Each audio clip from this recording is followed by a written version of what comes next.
Didik TV KPM. Okey, topik kita hari ini ialah tentang berkaitan dengan kesan zaman darurat terhadap negara kita.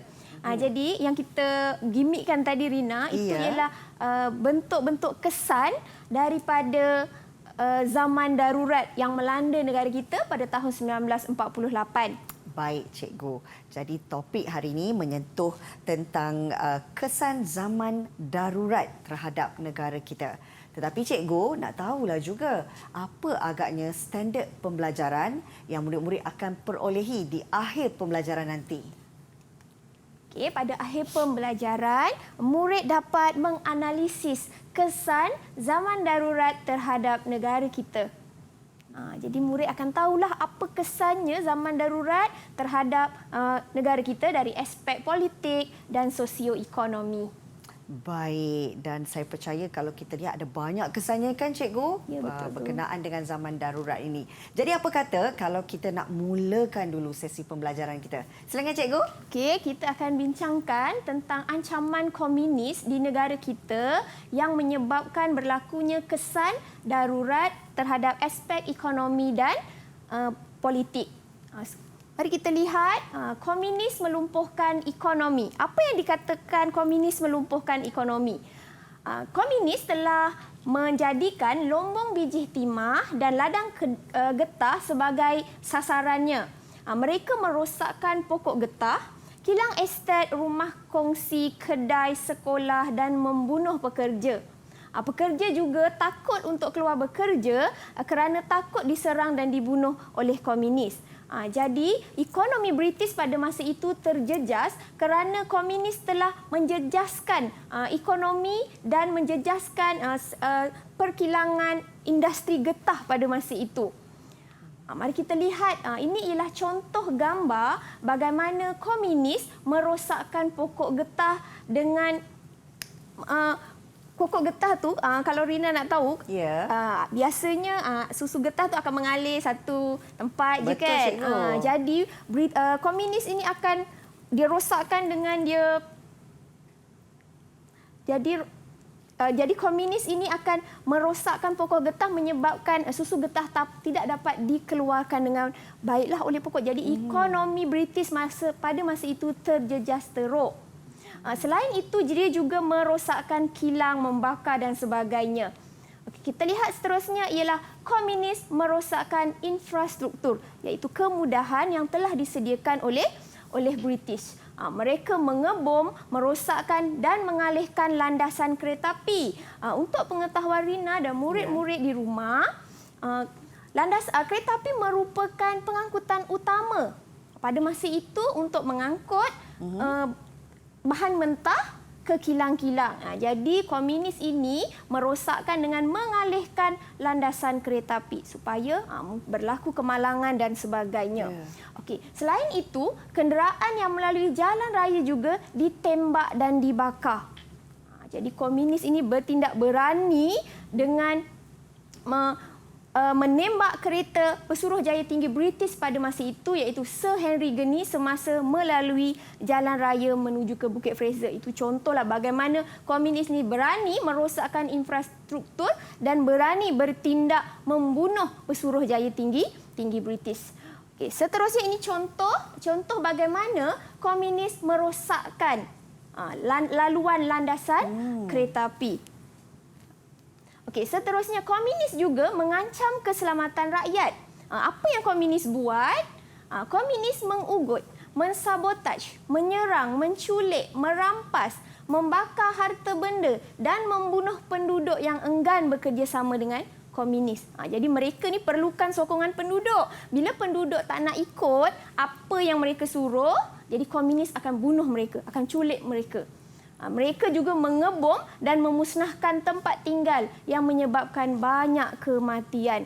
Jadi sebab itulah pada masa itu rakyat dalam keadaan ketakutan sebab keselamatan tidak terjamin. Komunis juga berani mengancam pasukan keselamatan dengan menyerang balai polis. Tindakan ini dilakukan untuk mencetuskan keadaan huru-hara dan melemahkan sistem pertahanan negara. Bukti sejarah yang paling kita ingati sampai sekarang ialah peristiwa Bukit Kepong.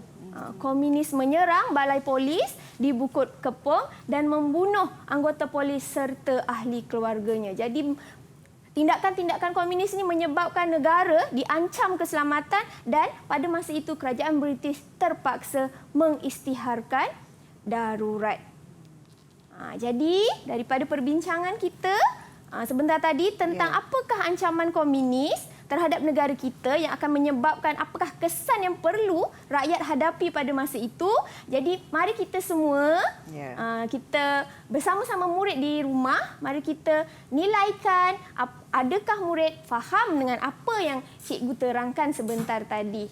Okey, kita cuba jawab soalan yang pertama. Nyatakan cara komunis melumpuhkan ekonomi tanah Melayu. Okey, siapa nak jawab soalan ni? Baik, murid-murid secara atas talian, siapa yang nak jawab boleh. Ramai sebenarnya nak jawab cikgu. Cikgu nak pilih siapa? Semua dah bersedia nak jawab. Okey, cikgu nak pilih Syafiqah dulu jawab. Okey, Syafiqah, silakan. Komunis melumpuhkan ekonomi tanah Melayu ialah menyerang Lombong Bijih Timah, merosakkan pokok getah, kilang estet, rumah kongsi, kedai serta membunuh pekerja. Okey, terima kasih Syafiqah. Terima kasih Syafiqah memberi jawapan yang betul. Kita boleh bagi 1 bintang kepada Syafiqah. Okey, jadi hari ini kita mulakan memberi bintang kepada adik Syafiqah terlebih dahulu. Susah pula nak buka bintang dia, cikgu. Okey, sementara yang seterusnya, cikgu. Sementara tu kita lihat dulu contoh jawapan. Okey, di murid-murid di rumah boleh nilaikan jawapan. Okey, cara komunis melumpuhkan ekonomi tanah Melayu ialah dengan menyerang Lombong Bijih Timah, merosakkan pokok getah, kilang estet, rumah kongsi, kedai serta membunuh pekerja. Okey, terima kasih Syafiqah. Tahniah, kita beri 1 bintang ganjaran untuk Syafiqah. Tahniah Syafiqah. Okey, seterusnya mari kita lihat contoh soalan yang kita boleh tanya kepada murid, sama ada murid faham ataupun tidak apa yang cikgu terangkan tadi. Okey, komunis menjejaskan kehidupan seharian penduduk dengan merosakkan infrastruktur. Ulaskan. Okey, siapa nak cuba jawab untuk soalan ini? Okey, tadi Syafiqah. Sekarang ni kita nak lihat siapa pula yang boleh menjawab soalan daripada cikgu. Okey. Tadi dah Syafiqah, ada Nurin, Kaisara dan Syuhada. Ketiga-tiganya berani untuk menjawab, cikgu. Boleh kita pilih Kaisara? Boleh, kita pilih Kaisara. Silakan Kaisara. Okey. Komunis merosakkan infrastruktur dengan mengebom, merosakkan dan mengalihkan landasan kereta api. Selain itu, merosakkan kemudahan telefon dan telegraf serta merosakkan paip air. Okey, terima kasih Kaisara. Jawapan yang tepat daripada Kaisara. Tapi cikgu nak tengok lagi, ada tak murid lain yang cuba nak jawab untuk soalan ini? Cikgu nak Ain pula cuba jawab untuk soalan ini. Silakan Ain. Komunis menjejaskan kehidupan seharian penduduk dengan merosakkan infrastruktur dengan mengebom, merosakkan dan mengalihkan landasan kereta api. Selain itu, merosakkan kemudahan telefon dan telegraf serta merosakkan paip air. Okey, terima kasih Ain, terima kasih Kaisara. Jadi dua-dua jawapan tepat dan kita beri ganjaran 1 bintang untuk Ain Syuhada dan Kaisara. Terima kasih. Didik TV KPM